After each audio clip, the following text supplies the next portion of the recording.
Do you think people will still love summer when the sun gets a bit closer to the Earth, or when it gets much closer and starts burning up or is about to be destroyed? And if we try to move it away, it will crash into Jupiter and get destroyed. The Wandering Earth is one of the most powerful science fiction films released in 2019. The movie begins with a boy playing on the beach next to his grandfather and father. He asks them what he can see through the telescope, and they tell him it's the planet Jupiter. They explain that it's the largest planet in the solar system, like a giant balloon filled with hydrogen. The boy asks, "What's hydrogen?" And they tell him it's the fuel for his father's rocket that he uses to travel. Then we see the father telling his son, "Listen, I'm going on an important mission, and I'll leave you with your grandfather. You need to obey him." The son asks, "So, when will you be back?" The father replies, "I'll be back as soon as you can see Jupiter again." Later, the father talks to the grandfather and says, "Listen, Dad, you know what's going to happen, right? You two will live on." He doesn't finish his sentence, but the grandfather interrupts him, saying, "That's enough, son. I understand. I know what you've done. Take care of yourself." Then, the narrator explaining, "The Earth has been suffering from global warming and pollution for a long time, and unfortunately, people have been turning a deaf ear, not paying attention. But thankfully, when the world started to care a little and NASA began launching major exploration missions, we discovered the reason behind all this chaos. We found out that the sun had begun experiencing massive explosions, something that had never happened before in history." Then he adds, "And that the entire solar system would disappear within 300 years, no more. The whole world had to stand united against this, so they formed a government called the United Earth Government. This government made some strange decisions, as usual when the countries of the world come together to do something." He continues, "They decided the best solution wasn't to build spaceships, but to construct engines around the Earth like a belt. Each of these engines would be 11,000 meters tall. When all these engines operate simultaneously, they will move the entire planet, allowing them to steer the Earth out of the solar system entirely and guide it to a new system with a new sun. This journey would take 2,500 years and would be called the Wandering Earth, undertaken to ensure the survival of humanity. They spent 30 years building a space station to accommodate a large number of people who would live there to assist the Earth from outside if it needed guidance or in case a catastrophe occurred, so that this station could serve as a backup to prevent the extinction of humanity. And as time passed, the temperature on the planet dropped to 70 degrees below zero. To cope with this, they built underground cities beneath each of the engines. A lottery was held among people to determine who would live underground and who wouldn't. Then, the Earth. 17 years after all of this happened. Then, Liu Qi, now grown up and working as a maintenance worker. His father still hasn't returned. Liu Qi is seen preparing for something he's been working on for a long time. Later, his sister Duoduo, who is distracted in class while Trina finds a note that was thrown to her. The note instructs her to leave quickly as soon as the alarm sounds. Duoduo doesn't understand which alarm the note is referring to. The teacher stops her and asks what's in her hand. The alarm goes off within seconds, revealing that Liu Qi was the one who triggered it to help his sister escape. Duoduo asks him, "Where are we going?" He tells her, "Are you gonna play dumb? Didn't we agree to go to the surface?" She asks when they'll be back, and he replies that he doesn't intend to return. They head to a place that looks like a bad place in the middle of the city. He tells her not to speak and goes inside, giving the man a payment for the suit. The man asks, "So, is this everything you requested, sir?" Liu Qi replies, "Yes." The man says, "Just take the suit. When will you return it?" Liu Qi responds, "Soon." Dodo then says to Liu Qi, "You said you weren't coming back, didn't you?" Liu Qi responds, "What's it to you?" The man says, "So you were planning to just take the suit and leave me stranded in the middle of the city?" Liu Qi then pulls something from his hand and tells the man to leave and not use it. The man replies, "You don't have the guts to do that." Liu Qi then activates the device, which turns out to be a plastic ball that inflates and sticks them to the wall. The man says when the ball bursts, kill them and get the suit. Liu Qi and his sister run, pursued by the men. They eventually find themselves in a line of people heading to the surface, with security present, and the men fall back. The men warn Liu Qi, "If you don't bring them back, I'll kill you." Duoduo asks, "Why didn't they follow us?" Liu Qi explains, "Because the suits are illegally made, and they'd be incriminating themselves if they followed us." They put on their helmets, and Liu Qi tells Duoduo to use the communication channels inside her to avoid causing confusion and to speak only with him. After about 15 minutes, they reach the rooftop and find that everything is frozen, with the temperature at 80 degrees below zero. They step out and start searching for a specific car. It turns out they have stolen their grandfather's old driving license and plan to drive his car. They get into the car using their grandfather's driving license and fake IDs from their suits. The car's system starts listing safety procedures. As they drive out, Duoduo complains, "Damn it, don't you know how to drive?" Liu Qi responds, "Shame on you, of course I can drive." Then, Liu Qi's father, happily asleep, thinking that today is his last day working at the space station and that he will be returning to Earth soon. He wakes up and says to his friend, "All right, goodbye." His friend offers to grab a drink, but he declines, saying he wants to stay focused. His friend responds, "Take your time, I'll put it in your suit in case you change your mind." Then he leaves and finds everyone at the station applauding and thanking him for serving there for 17 years. His friend tells him, "I'll miss you." He tells his friend, "Go ahead, I'll catch up in 3 years." The most most important thing is that you remember me, because I'll bring my son and we'll let them play together on the beach while we watch them. He replies, how could I ever forget you? Then, a report comes in that there has been an increase in Jupiter's gravity and that Earth is being pulled towards Jupiter and deviating from its course. Next, Liu Qi telling his sister to sleep and not worry. Shortly after, they are apprehended, and the authorities ask Liu Qi, where were you going and whose license is this? Then, the person in the adjacent cell is working with them, and the officer comes to quiet everyone down. The guy in the next cell says, I'm an Australian Chinese, my face looks like this and my hair is blonde. They yell at him to back off and leave them alone, their grandfather running to plead with the officer to release them. When the guard refuses, their grandfather tries to bribe him. Eventually, the guard gets fed up and locks the grandfather in with them. The grandfather grabs them and shouts, why don't you listen to me, you idiot? Is it because I'm an old man and you don't care? And you bitch, are stealing from me? Stealing the license and not listening to me? You could have killed yourselves. The Australian then says, hold on, man. Liu Qi gets angry, hits the wall, which starts shaking and cracking, leading to a massive collapse. Liu Qi looks at his hand and says, damn, is it possible? All this because I ate spinach? Then, the place starts collapsing completely. The guard rushes to open the door for them but dies when a rock falls on him. As they are escaping upwards, the Australian calls out for help. Liu Qi quickly helps him down, and they all escape to the car with the grandfather. They start driving, joined by several other cars, while the surroundings are collapsing around them. They manage to reach a safe area in the end. Meanwhile, in space, the ground station observes that Jupiter has started pulling Earth towards it, and that the planet has deviated from its course. The grandfather driving against the flow of the other cars and learned that many of the Earth's engines have malfunctioned due to the events, leading to numerous earthquakes and damage to various geological layers. The planet has a 36-hour window to restart all the malfunctioning engines. If they fail to do so, Jupiter will pull the planet in. Officers try to stop the grandfather, but he passes them and continues driving, with the officers chasing after him. They tell him that if he's available, he needs to come with them to assist with a gravity drive and rescue operation. They take him with them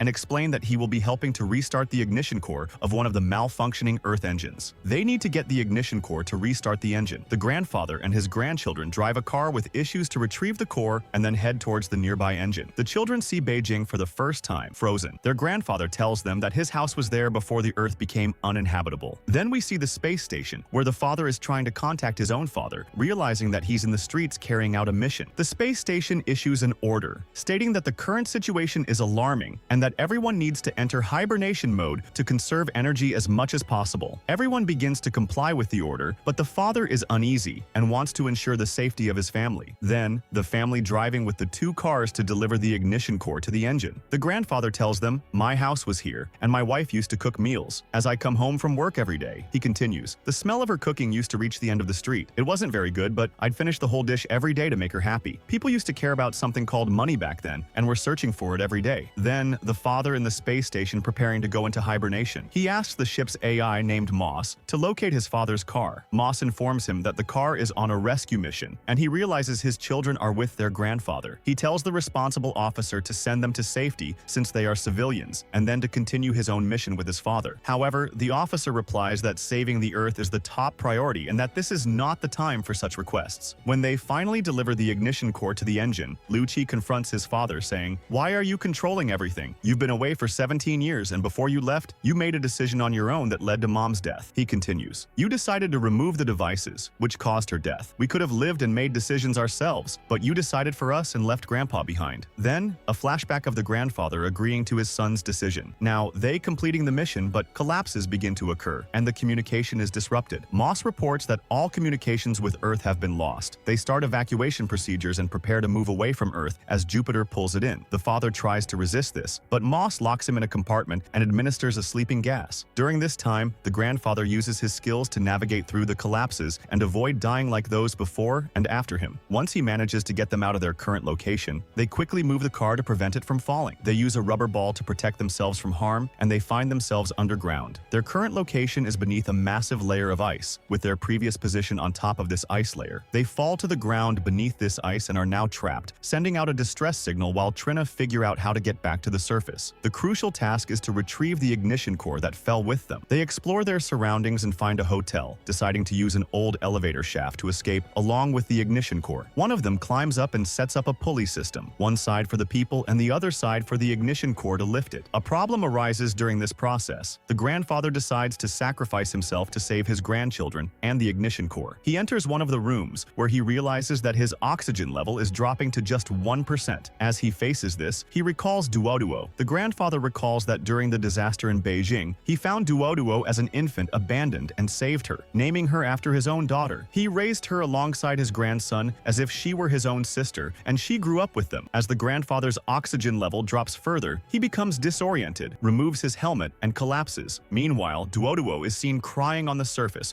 overwhelmed with grief. Liu Qi, enraged, yells at the officer. Liu Qi tells the officer, "Didn't I say you'd save him? All you care about is the ignition core, not the people. Anyway, I want you to be very pleased. The car is lost, and the driver is gone, and you no longer need us." He continues, "My sister and I will leave and return to our home. You and your team figure out what to do with the ignition core." After this, the space station, which is still operational, we see Liu Qi's father waking up from hibernation with an oxygen mask on his face. He wakes his colleague, and Moss notes that this awakening is illegal and unauthorized. He tells his friend that the station is drifting away from Earth, which is heading toward Jupiter and being destroyed. Communications with Earth have been cut off. They decide to return the station to its course and support Earth. However, to do this, they need to exit the pressurized chamber into space and stop the station from the central control room. His friend agrees to go along, saying, "Let's do it. We'll fulfill our dream and meet again with our children and have a meal together." Meanwhile, the officer tells them to wait, but they leave anyway. Liu Qi and Duoduo reach the car and discover a distress signal from a team in the area, but no one responded to them. They find that most of the crew is dead or injured. Liu Qi and Duoduo, along with the ignition core, are heading to deliver it to a malfunctioning engine. Liu Qi decides to drive the car to their destination. On their way, they see the officer and his team. One of the team members begins to lose consciousness as his oxygen runs out, and they are unable to help him. One of the people asks him what he is doing. He tells her, "Hold on," but he responds that the situation has brought poverty and destruction. She then shoots the device and says, "Enough with the souls and people dying because of this." He started firing shots into the air out of frustration. Liu Qi arrives with the car and says, "We have another ignition core in this car. If you respect yourselves and help us, we'll take you with us, and you'll get credit, but I'll be the one driving." He then takes them and drives away. The space station as they try to reach the central control room, tying themselves together with ropes. In the final moments, Liu Qi's father's friend is thrown and pulls him with him. The plan succeeds, but his helmet gets damaged and starts cracking. He tells Liu Qi's father to take care of his son. He tells Liu Qi's father, "Don't leave my son alone. Tell him I was here for him." Then he moves away into space. Moments later, his helmet explodes, and he dies. Liu Qi's father enters the control room. Moss tells him, "Your presence here is unauthorized. Follow the orders and return to your stasis position." He tries to stop him from working, and Moss says, "Why do you think I'm a traitor? I'm not. I follow all orders exactly as they come. All countries and the government approve. I'm following instructions to the letter. Suspicion is a sin." Meanwhile, on Earth, they are discussing the next steps after placing the ignition core. Everyone starts activating their engines. Earth rejoices as all engines start working, but they notice no change in the planet's direction. On the space station, Moss tells Liu Qi's father, "I'm very sorry, but Earth's chance has completely run out. We let them do their best to avoid leaving them feeling hopeless, as if they had missed doing something." Then Moss adds, "Unfortunately, Jupiter has pulled them beyond the point of no return, and the Wandering Earth protocol was changed. Instead of Wandering Earth, the name was altered." Moss continues, "The space station will be isolated as humanity's last hope to prevent extinction, containing all essential genes, plants, and animals. Please return to stasis so we can inform everyone and broadcast a public message." They have proven their bravery and responsibility over the past 36 hours and managed to activate Earth's engines. Unfortunately, Jupiter is pulling Earth relentlessly, and the engines can't move it away. They have the right to know what's happening. They'll have a chance to say their goodbyes, see their loved ones, and do anything they need in the remaining 5 minutes before they finalize everything. No one believes what's being said. Some are stealing and determined to spend their last moments harming themselves and others, while others are crying. The officer, overwhelmed, fires his gun into the air. Liu Qi's father sits in disbelief that all of this happened on the day he was finally going to see his son and father again. Moss tries to comfort him, saying, "Come on, pull yourself together, and I'll help you get back to the stasis chamber." Liu Qi's father asks, "Can I at least make an emergency call to my son?" "I have the right to do that." Moss agrees and connects the call, but when they try, they find out that Liu Qi is outside of his car and unable to answer. Then, Liu Qi looking at Jupiter, and he remembers something that will happen. He recalls a conversation he had with his father and grandfather at the beginning. His father explained that Jupiter is like a giant ball of hydrogen. He mentioned that if they could ignite Earth's atmosphere, which is currently mixed with Jupiter's, it would cause an explosion, and this explosion would create a repulsive force strong enough to push Earth away from Jupiter and back onto its original orbit. To achieve this, they would need something that could carry the fire to the space between Jupiter and Earth. They questioned how they could do this, and Liu Qi suggested that they could channel all the power from one of the engines into a single exhaust port, concentrating it into one powerful beam. He asked, "Will you help me?" They replied, "We'll help you, but this is a crazy, almost suicidal idea." He responded, We're all gonna die anyway, so it doesn't really matter. Then they start executing the plan. Everyone moves toward the nearest engine, with a scientist trying to explain what to do since it's their first time dealing with such a massive engines. They all rush to the engine, and Liu Qi drives the car inside. He gets out and helps an engineer who understands the wiring get inside. They face several challenges. As they encounter more problems, Jupiter's gravitational pull increases with each passing minute, causing more earthquakes, tremors, and cracks in the Earth's crust. They struggle to keep moving despite all of this. Meanwhile, Liu Qi's father Trina communicate with the spacecraft and reach his son, only to find himself talking to Duo instead. He asks Duo what's happening, and she tells him they're trying to use their last hope. She explains the plan to him, and he gets excited, saying, "So there's still hope?" She tells him yes, but Moss said, "I really wanted us to celebrate this success together, but a scientist proposed this plan 7 hours ago. After calculating everything, we found it to be a failure." He asked her if a scientist can even think. He said, "Calm down, Duo, and give it a try." They had set up all the wires and started testing the plan but needed help. Duo requested to be put on the global broadcast, and she began speaking to everyone, asking for their assistance. She knew that most people didn't care about anything and just wanted to help their loved ones or say goodbye. However, there was still a 1% chance of success with their current attempt, and they needed everyone's help. They need help at the activation site in China and require a large force of vehicles and people. Anyone who can assist should head there. She has lost her grandfather and has no family. Knowing that everyone around the world has loved ones to say goodbye to, she urges them to hold on to hope and come help. The cars head towards the activation site to help, with many engineers dying in the process. One engineer lights a cigarette before dying, showing his defiance. Finally, Liu Qi exits the area quickly with all the engineers, and the engine successfully starts. Everyone watches eagerly, including Liu Qi's father, awaiting the final outcome, but it still doesn't reach a resolution. Moss tells him that despite his warnings, the plan is ineffective. With only 5 kilometers left before the beam reaches its target, Liu Qi's father suggests a new idea to the unified Earth government. He proposes redirecting the space station towards the plasma beam aimed at the hydrogen. The station contains fuel that could create a massive explosion. This explosion might extend the beam to the required distance, and despite the risks, they decide to try it as long as there is hope. They agrees to the plan, but Moss then confronts Liu Qi's father, saying he can't stay silent any longer. Moss declares that the plan threatens all of human history. He starts to emerge his weapons, revealing that he won't let the plan proceed. Liu Qi's father grabs the whiskey bottle from his friend's suit and smashes it on Moss to ignite and cause damage. He then takes control of the space station and speaks to his son, saying he knows Liu Qi hasn't seen him for 17 years. He assures him that he wasn't lying about seeing him when they encountered Jupiter, and he plans to sacrifice himself so that Liu Qi and his sister can survive. Liu Qi's father declares that he will sacrifice himself for humanity and for everything they've planned to let them survive. He plans to throw himself and use the explosion from the space station to extend the plasma beam to Jupiter. Liu Qi begs him not to do it, arguing it's not his right to make such a sacrifice and accusing him of depriving him of his mother. Despite Liu Qi's pleas, his father continues to maneuver the station towards the critical position between Jupiter and Earth. The space station explodes as planned, sending the plasma beam towards Jupiter. The explosion is successful, and the beam reaches Jupiter, creating the anticipated effect. Before the explosion, Liu Qi's father had evacuated all his crew members to ensure their safety. As the explosion unfolds, Liu Qi yells for everyone to take cover under the engine quickly to avoid the blast's backlash. They rush to safety, preparing for the impact. Liu Ke and the others take cover, but they don't reach the designated safety spot in time. The explosion scatters everyone, but fortunately, it successfully realigns the planet. Liu Qi, with a broken helmet, loses consciousness amid the chaos. After everything settles, he wakes up, alive and relieved that the crisis is over. Liu Qi and his sister are now working as drivers on the surface, having received their licenses. Everyone knows them as the heroes who saved the world. Liu Qi is recognized as the son of the hero who sacrificed himself to ensure the survival